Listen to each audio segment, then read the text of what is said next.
Social media is a great place for people to share their thoughts and views, but sometimes it's the worst place to do so, especially for wrestlers. Join us now as Wrestlelamia looks at 8 WWE superstars' social media meltdowns. Be sure to subscribe and hit that notification bell for daily wrestling videos. Number 1. Sunny. WWE diva and Hall of Famer Sunny, aka Tammy Sidge, has experienced a number of legal problems over the last few years, so maybe a social media meltdown is nothing compared to some of her other activities. Nonetheless, this one was pretty bad, so it makes our list. Back in 2016, the day before Martin Luther King Day, Sunny tweeted a hello to a Latino friend. Yeah, we won't repeat the tweet. Not surprisingly, a number of people called Sunny out for her language, but Sunny didn't seem to find anything wrong with it, instead digging an even deeper and deeper hole the more she tweeted, even at one point saying the racial epithet was her pet name for her friend. Yeah, I'm serious. That's our pet name for each other. Why don't you mind your business, douche? Love how everyone is getting their panties in a twist because of the pet name my friend and I call each other. Really? Get a life. How is that racist? I'm Caucasian and he's Latino. When she was compared to Hulk Hogan, Sunny tweeted, "No, he called a black person the N-word. I called my Latin friend a pet name. I did nothing of the sort. It's not like he's black and I called him the N-word." Sunny's next statement didn't seem to persuade people she was correct, saying, "But black people can use the words etc. and that's not racist." Sunny's argument seemed to get weaker as she continued, saying, "I'm sorry if you get offended by things I say, but don't blame me, blame your parents for raising such a And so everyone can say Black Lives Matter, what if I say White Lives Matter? Y'all gonna go ape on me for that too? Hashtag double standard." Number 2. Matt Hardy. Like Brother Nero, Matt Hardy has battled personal demons and made some questionable decisions, as back in 2011, Matt posted a YouTube video titled Goodbye that read, "My time here is almost complete. I have only a few hours and minutes. I have loved you all." The video led to roughly 30 calls to Moore County Police near Hardy's home, and police made a welfare check verifying he was okay.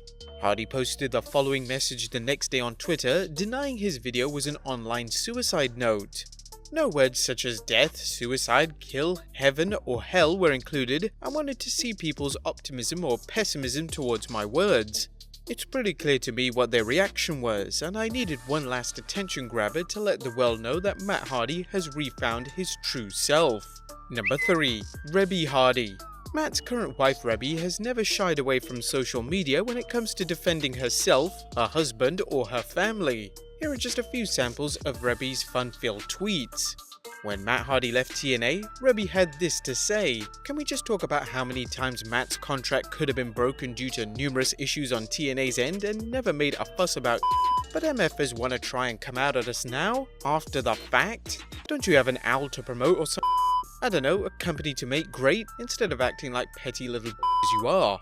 Rebby didn't like a history of TNA video package and tweeted, "Speaking of petty, nice video package on TNA's history, with no visual or mention of Jeff, who gave his all for 7 years, or Kurt, but y'all sure made sure to get those 2 video ID shoots of Jeff Jarrett in there, laughing my ass off, but it's just business, brother, right? Petty. Everything these boys have done for the company and you wanna try and us for the sake of it. Literally no other reason except, you mad? How about my husband leaving me a day after giving birth to make your television tapings? That's how dedicated this MFer was to the company." Later that year, a fan posted pictures of the Hardy Boys with Lita and a picture of Matt and Rebby's kids, leading to Rebby tweeting, "Don't tag my kids in pictures with this." Number 4. Seth Rollins. Seth Rollins isn't shy about letting his temper get the best of him on Twitter, as seen several times, including the following: addressing fans after 2016 SummerSlam when the fans reacted negatively to the unveiling of the then new Universal Championship. More important than a title's appearance is what it represents for the men fighting over it. "You really let me down tonight, Brooklyn."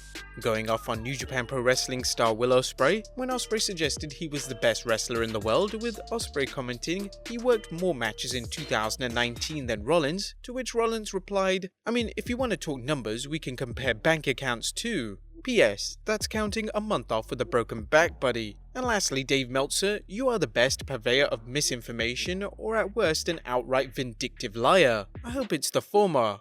Hashtag rah rah." Number 5. BJ Whitmer. Sadly, social media sometimes ends being a forum for people to vent their frustrations, with things as mundane as getting the wrong beverage at Starbucks to more serious subjects like a marriage. Wrestler BJ Whitmer recently took to Twitter to reveal he was leaving his wife, wrestler Kelly Klein. Unlike Diamond Dallas Page, who simply noted on social media that he and his wife were parting amicably, Whitmer made the reasons quite clear and quite public. "I have a personal statement to make. My wife Kelly Klein and I are divorcing. This is happening because Kelly breached the trust in our relationship by stepping outside of our marriage. This is the only thing I have to say about the matter. This has been a very difficult time for myself and my family. News of our split was already spreading around the business, and I wanted to make a statement before it made it to social media or wrestling media." The tweet appears to have been deleted, but as most people know, once it goes online, someone has already saved it. Number 6. Marty Jannetty. Marty Jannetty has had his ups and downs throughout his career, seemingly headed for single success after parting ways with Shawn Michaels, only for personal demons to repeatedly tear down his career. Jannetty has perfected the 21st century version of drunk dialing, posting insane rants on social media. While we could do an entire video on the former rocker's social media antics, we'll stay focused on some disturbing Facebook messages Jannetty posted in spring of 2019, as reported by The Sun. Ain't doing but drinking, and waiting for weekends, before adding he is embarrassed to look at himself in the mirror because he has partied so much and suffering withdrawal. The talented but troubled performer seemed to be crying for help. "You all know I play a lot on here, but I'm about to be real. I have been partying way too much lately, possibly every day since Wrestlemania. I don't know, but I need to stop, but it's just hard. My personality doesn't allow me to be bored. For me, going from 350 days a year on the road and over 100 beautiful ladies per year, to living in the backwoods Alabama right now and only doing shows on the weekends, what the hell else am I gonna do during the week? Drink, smoke a little plant, possibly throw a little powder up, and have sex with all the neighbors' girls. But it's gotta stop. I'm not working out right, not tanning right, not studying film. Hell, I ain't doing but drinking, funking, and waiting for the weekends. I'm embarrassed at my own damn self to go do events in front of my people looking like a pale white fat pig." Number 7. Alberto Del Rio. Alberto Del Rio enjoyed considerable success in the WWE, winning both the WWE Championship and the World Heavyweight Championship 2 times. However, Del Rio is best known for his acrimonious departure from the WWE, and in 2017 for his drunken rant on the company. At the time, Del Rio was engaged to WWE diva Paige and posted a video on the streaming app Periscope, and here are some of the highlights. And if you're wondering if I'm drunk, yes, I'm a little bit drunk. And you know that's when the good stuff comes. Yeah.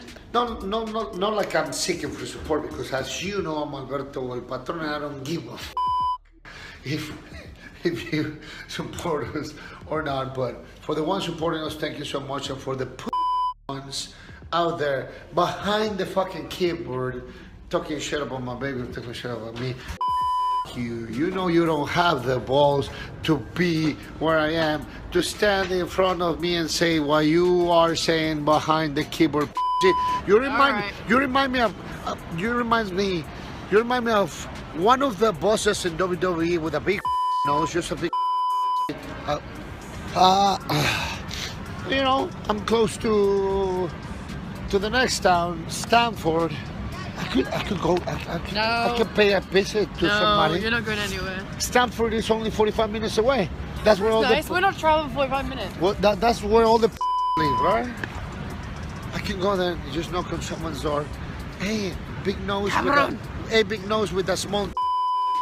And number 8, Jordan Myles. How could we forget the biggest social media meltdown of 2019 without mentioning former NXT performer Jordan Myles? The story has been discussed at length, but just in case you missed it, Myles complained about a t-shirt the WWE created for him, claiming it was racist. Myles then complained that the WWE was racist and targeted wrestler Jay Lethal on social media, calling the African-American star an Uncle Tom. Finally, Myles said he quit the WWE, saying, "As of today, I'd like to officially announce that I quit WWE. I am no longer employee. I refuse to work for racists. I quit. Them." Myles' comments came back to bite him when fans later learned Jordan not only approved the t-shirt's design, but came up with the name Jordan Myles. But there you have it guys, 8 superstar social media meltdowns. Be sure to leave your comments down below, subscribe if you haven't already, follow us on Instagram and Twitter, and I'll see you next time with some more wrestling content.